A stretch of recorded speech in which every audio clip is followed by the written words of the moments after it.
энэ төслүүдийн 60-70% төрийн үеийн түншлэлээр тэр төрийн үеийн түншлэл гэдэг маань өөрөө хуулийн дагуу сонгон шалруулалт хэзүү тавихаар хувийн ишлүүд өөрснөө орж ирж байна гэсэн. ТЭЦ 5 дархмал их усрүүд Улаанбаатарт хогш дах үйлдвэр оролцогч талууд саналаа илэрхийлсэн. Бид нар тэзүүгийн эцэслэгчийн сонгон шалруулалтаа хийхээр хувийн компанид өөрснөө хийчихнэ гэсэн.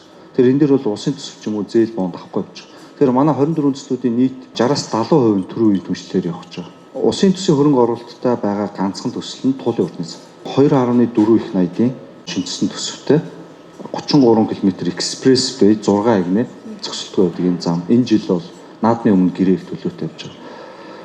За, Сэлб Пормотын хот дээр 500 саяын бондтой 1.7 тэрбум 37 багц ажил явна, хот босно. Сургууль цэцэрлэг, үйлчлэгээний төвүүд, кино чатар эдэргээд нийгмийн дэд бүтцүүдийг бол тэр хэсгээр удахгүй төрийн үеийн түншлэлээр хуулийн дагуу уралдаан зарлана. Нийслэлийн зүгээс бүх инженерийн дэд бүтцүүдийг хийгээд газраа чөлөөлчихнэ. Хувийн ишлүүд орж ирээд тэнцээ төрийн үеийн түншлэлийн хуулийн дагуу сонгон шалралтын дээр уралдана.